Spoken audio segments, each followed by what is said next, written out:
Welcome back to my channel.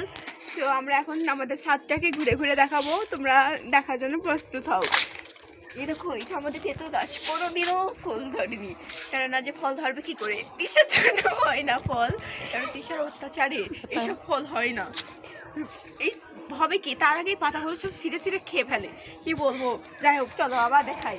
এরকম guys, এরকম আমাদের গাছে অনেক বেশি ধরে, কিন্তু তিশা কি বলবো, এই তিশা এত খ্যাত জানেনই তো। এ দেখুন, ছবি তুলে তুলে একদম সবজিগুলো একদম নষ্ট করে দিয়েছে।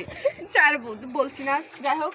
এরকম এখানে আমাদের হাড়ি পটি করে, ঠিক আছে, কি আর করবো, গরিব মানুষ তো, ওই জন্য এখানে পটি করতে দিয়েছি।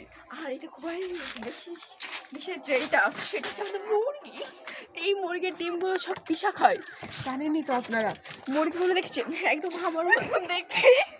চলো না, আমাদের আবার ফলের গাছ দেখে আসি।